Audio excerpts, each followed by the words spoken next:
Trump আর Netanyahu এই দুই নামই কি এখনো বিশ্ব রাজনীতির সবচেয়ে বিপজ্জনক জুটি? মধ্যপ্রাচ্যে টানটান সামরিক উত্তেজনা, জোট রাজনীতির স্পষ্ট ভাগ সব মিলিয়ে প্রশ্নটা আর অতিরঞ্জিত শোনায় না। তাহলে কি সত্যিই মার্কিন প্রেসিডেন্ট ডোনাল্ড ট্রাম্প এবং ইসরায়েলের প্রধানমন্ত্রী বেনিয়ামিন নেতানিয়াহুর সিদ্ধান্ত আর কৌশল বিশ্বকে ঠেলে দিচ্ছে তৃতীয় বিশ্বযুদ্ধের দিকে, নাকি যুদ্ধের এই টানটান উত্তেজনা আসলে চাপ তৈরির খেলা, শক্তি দেখিয়ে প্রতিপক্ষকে কোণঠাসা করার চেষ্টা?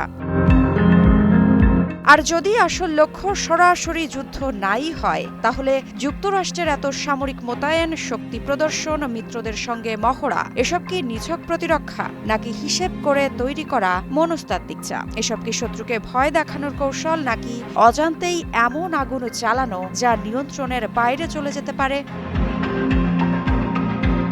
সংবাদ মাধ্যম ইরান ইন্টারন্যাশনালের বরাতে জানা যায়, ইরানের প্রভাবশালী রাজনীতিক ও সাবেক ইসলামিক রেভলিউশনারি গার্ড কর্পস এর প্রধান কমান্ডার মোহসেন রেজাই সতর্ক করে জানিয়েছেন, ট্রাম্প ও ইসরায়েলের প্রধানমন্ত্রী নেতানিয়াহুর নীতি ও পদক্ষেপ বিশ্বকে ভয়াবহ সংঘাতের দিকে ঠেলে দিতে পারে। তার এই মন্তব্য এমন সময়ে এলো যখন গাজা যুদ্ধ, ইরান ইসরায়েল উত্তেজনা, লেবানন সীমান্তে হিজবুল্লাহর সক্রিয়তা এবং মধ্যপ্রাচ্যে মার্কিন সামরিক উপস্থিতি সব মিলিয়ে অঞ্চলটি এক বিস্ফোরণপ্রবণ বাস্তবতায় দাঁড়িয়ে আছে। তবে প্রশ্ন আসতে পারে, কেন ট্রাম্প নেতানিয়াহুর সমীকরণকে বিপজ্জনক বলছে তেহরান? এর প্রধান কারণ হতে পারে সর্বোচ্চ চাপ নীতি এবং সামরিক প্রস্তুতি। ট্রাম্প সবসময়ই ইরানের উপর কঠোর নিষেধাজ্ঞা, অর্থনৈতিক চাপ এবং দেশটিকে আন্তর্জাতিক বিচ্ছিন্ন করার কৌশল নিয়েই ব্যস্ত। অন্যদিকে নেতানিয়াহু বরাবরই ইরানের পারমাণবিক স্থাপনাগুলোকে অস্তিত্বগত হুমকি বলে আখ্যা দিয়ে সামরিক হামলার পক্ষে অবস্থান নিয়েছেন।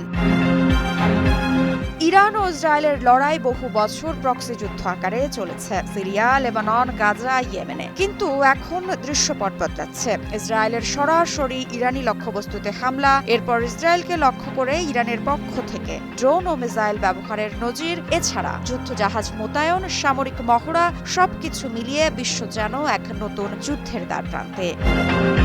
বিশ্লেষকরা বলছেন, যদি ইরান ইসরায়েল পূর্ণমাত্রার যুদ্ধে জড়ায়, সেটি আঞ্চলিক সীমায় আটকে থাকার সম্ভাবনা কম। কারণ ইসরায়েলের পাশে যুক্তরাষ্ট্র, পশ্চিমা মিত্ররা, অন্যদিকে ইরানও একা নয়। ইরানের পাশে রয়েছে হিজবুল্লাহ, হুতি, শিয়া মিলিশিয়া, রাশিয়া ও চীনের মতো শক্তিশালী দেশগুলোর ছায়া। তবে এই দুই ব্লকের মুখোমুখি অবস্থানই বিশ্বযুদ্ধের ঝুঁকি বাড়ায়।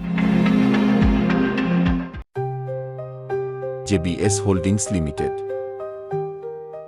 এদিকে ইরানের সঙ্গে যুক্তরাষ্ট্রের উত্তেজনা তুঙ্গে। ইরানের ভূমিতে হামলা করার জন্য আরব সাগরে যুদ্ধবিমানবাহী রণতরী আব্রাহাম লিঙ্কন এবং বেশ কয়েকটি ডেস্ট্রয়ার মোতায়েন করেছে মার্কিন প্রেসিডেন্ট ডোনাল্ড ট্রাম্পের প্রশাসন। যে কোনো মুহূর্তে হামলা হতে পারে বলে আশঙ্কা রয়ে গেছে। ঠিক সেই মুহূর্তে দখলদার ইসরায়েলি প্রতিরক্ষা কর্মকর্তারা সম্প্রতি উচ্চপদস্থ মার্কিন কর্মকর্তাদের জানিয়েছেন যে ইরানের ব্যালিস্টিক মিসাইল কর্মসূচি তাদের অস্তিত্বের জন্য হুমকি। এক্ষেত্রে তারা একটি রেড দিয়েছে। সেই সীমা অতিক্রম করলে ইসরায়েল প্রয়োজনে এককভাবে ইরানের বিরুদ্ধে পদক্ষেপ নিতে প্রস্তুত।